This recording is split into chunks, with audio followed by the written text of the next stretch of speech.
Hey guys, it's Diana and welcome to my YouTube channel. If you're new here, I want to invite you to like, comment, subscribe. I'm so happy you are here. I am a Christian wife, mom, sister, daughter, singer, worship leader, actress, writer, lots of different roles, but most importantly, I am a daughter of the King. And so today I just want to get in on one of the newest lessons I think the Lord is teaching me as a parent. And it's one that I think is important for a lot of us as believers to learn as we think about how we want to communicate God with our children. So here we go. So the overall gist of what I'm going to communicate today is just that I think it is very important for us to equip our children and to make sure that we're teaching our children a full picture of who God is. So let me kind of explain the situation to you a little bit. So one of my children was faced with a situation that had the potential for disappointment. Okay. And it was kind of out of our control. Like, you know, when you're facing those situations, you're like, I don't have control over this, and you could get disappointed. And as a parent, you kind of feel that angst because you don't want them to get disappointed. So for example, let's think of them going out for a sports team. You can practice all you want with them, but at the end of the day, you don't know if they're gonna make the cut. Or let's say you're planning for a birthday party or an event, and you plan, and then the unexpected can happen. It can rain, or you know, the friends who are invited may not be able to make it, or something like that. Things that you're really like, okay, we have very little control over these things. How do we communicate these things with our kids in prayer and still maintain the goodness of God even when the outcome might not be what they hoped for? And so that's kind of what I was facing, and I found myself feeling very angsty. And I had to kind of, you know, sit with it for a while and be like, okay, God, what is it that I'm feeling? You know, kind of thinking through it. And it's like, okay, I guess one of the pieces was probably control. I had no control over the outcome. But the other one was that I didn't want my child to get disappointed. But on the other hand, I felt, which the Lord kind of showed me, I guess I felt a need to protect the image of God that she had. I wanted to protect God's image. And the Lord was like, that's what it is. And I'm like, God, okay, saying it out loud sounds weird because I know I cannot protect your image. You are God.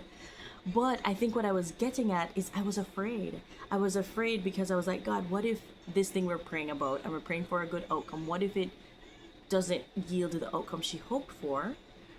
What will that do to the way she views you, right? What will that do to the way she processes your goodness? And the Lord gently gave me just the revelation or the understanding of like, Diana, that's why it's important as parents, as believers, as Christian parents, to make sure we are equipping our kids with a full perspective of who He is. What I mean by that is this. We often communicate the God who parts the Red Sea. We often communicate the God who shut the mouth of lions. We often communicate the God who Jesus who fed the 5,000, right? And that is all amazing. And that is all true. And that is all very much the characteristic of God. But how often do we as parents also communicate the God who says He's near to the brokenhearted and saves those who are crushed in spirit?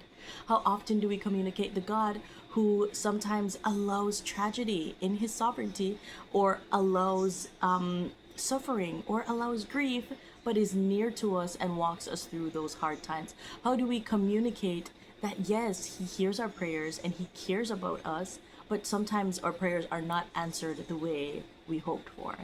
And so that's kind of where I landed with it. And I said, oh my gosh, God, thank you so much for revealing this to me, because I don't want to only equip my children with the knowledge and the understanding of the goodness of God so long as the outcome is good. I want to also encourage them and let them know, hey, even when the outcome isn't what we hoped for, even when the outcome is not what we prayed for, even when the outcome hurts, He is still good, and He is still able to work all things together for His glory and for our good.